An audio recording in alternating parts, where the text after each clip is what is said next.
Not yet. Thank you. I have to say I'm very happy to be here today because I'm used to talk with people from the traditional finance. So for once, it's the other side. And today we're going to talk about on-chain identities and how it could help the mass adoption of security tokens. Maybe a very quick word about me first. So my name is Luc Falempin. I'm the CEO of Tokeny.com. Tokeny is a compliant platform for tokenization. So we represent assets, mostly financial assets, on the blockchain for our clients or customers. We started in 2017, so quite an adventure so far.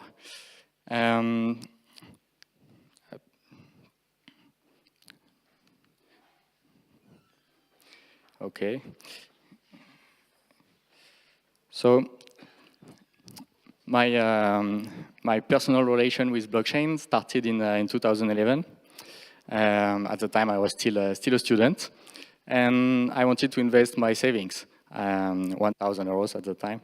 So, as you usually do, you go to the bank and you ask how you can invest your money. The answer was stock markets, obviously. So I wanted to buy 2 Google shares. So I had to open a new bank account. I had to pay some brokerage fees. And at the end, it was more than 100 euros, so more than 10% of my savings just to acquire the shares. And of course, the shares were not even mine. It's an indirect ownership when you buy shares on the stock market. So not really interesting. And I searched on the internet and I found digital assets. So, of course, at that time in 2011, the first digital asset was Bitcoin, and for me it was exactly what I was looking for. I could invest exactly the amount I wanted to invest. I was in direct control of my investments. It was transparent. It was easy without too many intermediaries.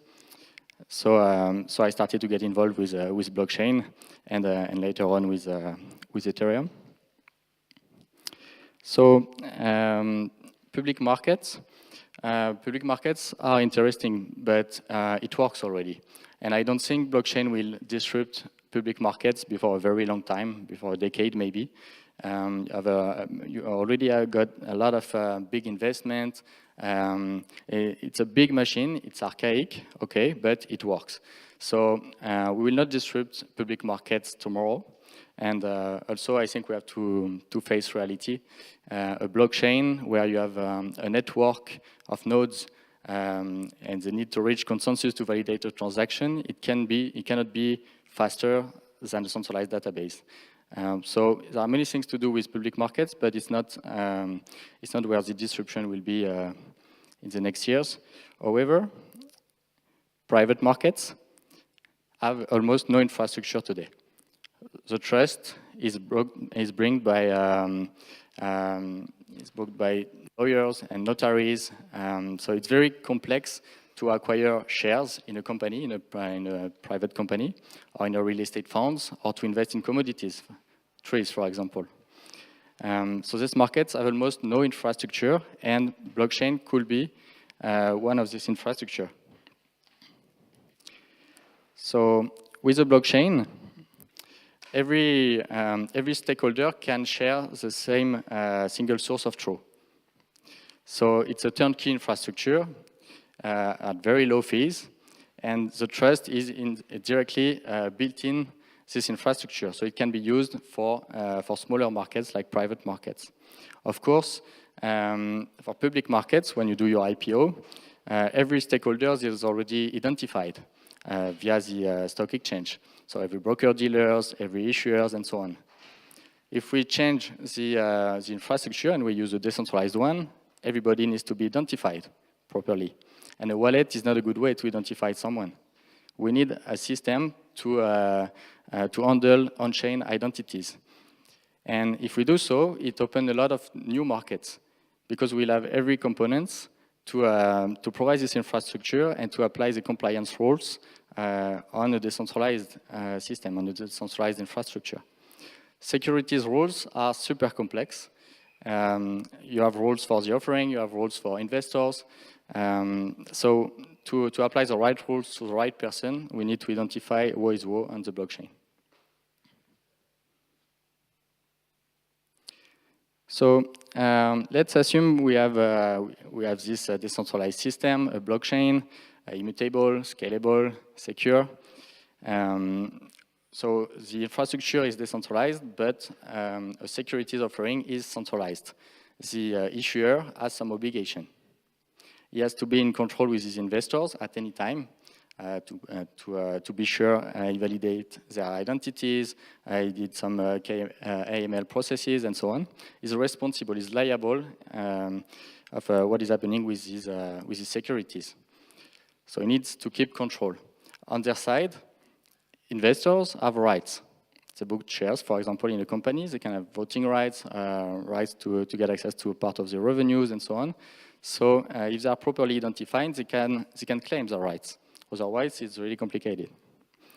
And also, finally, regulators. Regulators need control. They need to know who is responsible, who is doing what on the blockchain. So all of this demonstrate that on-chain identities are extremely important to make the whole system work. So what is exactly an on-chain identity? An on-chain identity can be a smart contract. At Tokeny, for example, we use the ERC 725 standard. And in this smart contract, we have different type of data claims. So, for example, the KYC status, an address of wallet, a name, or whatever. So each issuer of securities can decide which claim he needs to apply compliance. So we have several use cases, very interesting, thanks to this on-chain identities. So the first one is compliant issuance. How do you issue a security token in full compliancy with on-chain identities? So what we do at Tokeny is that we onboard investors, so they enter their information, name, address, etc. They upload documents, ID cards, proof of wealth, that kind of information. And at the end of the subscription process, we deploy a smart contract representing their identity on the blockchain. And in this smart contract, we already have the claims, and these claims are signed on the blockchain by trusted third-party provider authorized by the issuer. So the issuer can define who he trusts on the ecosystem. Some KYC providers, some sovereign entities, etc. So on the blockchain, we don't have the data. We have the signature that someone, the issuer trusts, validated the data. So that's what we do for issuance. And of course, it generates the initial list of investors. And with this initial list of investors, we can control every transfer. So each time there is a transfer, we apply the same method. We will identify the receiver. So at any time, the issuer knows who owns what, who are his investors. Another use case is digital signature. It's a very interesting one, because if your identity is on-chain, you can sign with your identity. And in many jurisdictions, receiving a token, a security token, doesn't mean you get the ownership of the securities. In Liechtenstein, for example, you have to approve that you want the ownership. So if you can sign on-chain, and you can prove that you agree to receive this ownership. Also, direct control and delegation. So with digital assets, I'm in control of my own assets, but I can still work with my asset manager. I can give him access to part or to the totality of my assets, so he can manage them directly. But I am in control of what I'm doing at any time. And one of the other use cases is compliance automation for taxes, for example. We can automate the taxes payment directly with on-chain identities. For example, if we know that you are a French resident, we can directly take the capital gain when you do a transfer.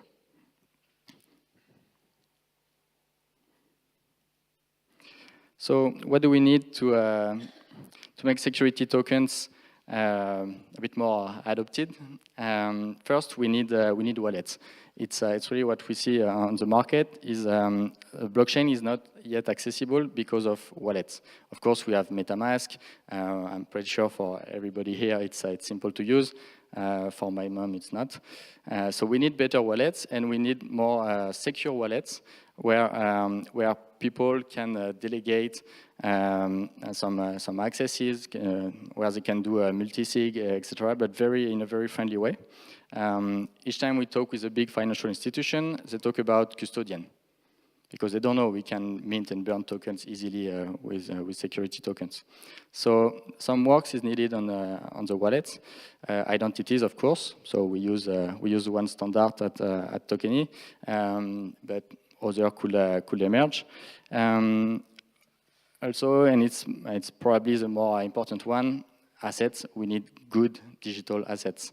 For the moment, we have very interesting project coming, but the live assets are pretty poor. Many people don't come from the financial industry. They don't know how to structure securities. So we really need to work on this link between financial institutions and blockchain. That's what we try to do every day. But of course, the way will be is still long. And finally, liquidity. So liquidity is one of the ultimate goals. What we do at Tokeny is not providing liquidity, it's providing transferability. And this transferability in a compliant way will generate liquidity. But we need this intermediary step. Talking about liquidity for security tokens for the moment is not the right topic. We need to be sure that we can transfer tokens in a compliant way in any jurisdiction.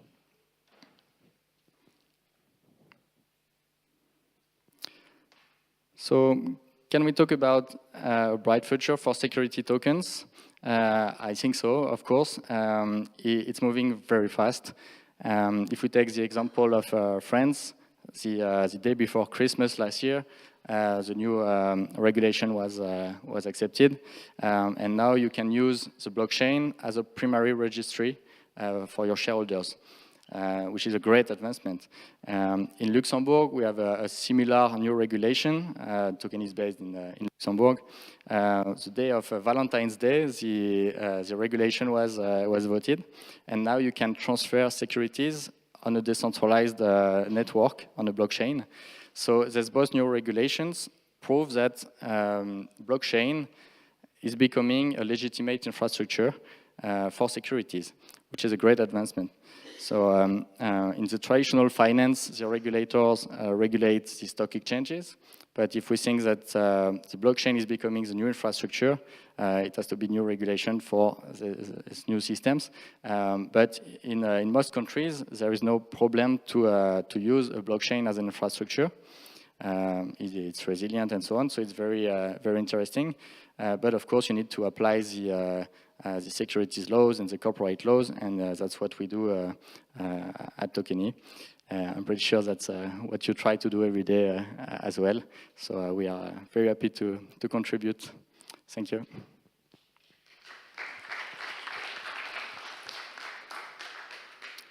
Any question, maybe? Hi, yes, so I've got a similar question I asked earlier to Polymath. And that is, what are you or your company doing in terms of educating regulators with what you're doing and making them comfortable with blockchain technology and STO securities, etc.? Just speaking from my experience directly with financial regulators, some of them are quite uneducated, some are more educated than others, and they're not even educating themselves in some cases. So are you pushing any efforts? What are you doing in that respect for regulators? Yes, we try to be as active as possible with regulators. We met a few of them already. When we met the AMF and the ESMA in Paris. We met the CSSF, of course, in Luxembourg. And we try to work with the Minister of Finance in Luxembourg as well to improve the ecosystem. We even went in Thailand to meet the regulator. The idea is to create a lot of content, to educate the market. And when we met these regulators directly, of course, it's very hard to get feedback. But we explain our core system and this system of permission tokens that we can track at any time who owns what. And that will respect GDPR and everything. And when we explain this system of permission tokens, I'm like, okay, so the compliance problem is kind of fixed. So yes, it's possible. Because for at first they think that because it's on the blockchain and we use Ethereum public, they think everything will be public. But it's not what we do. We control every step and we apply financial workflows on everything to be sure the compliance is always respected as much as possible. So it's mostly education with regulators. They teach us what they want, and we teach them what we can do. Thank you. Thank you.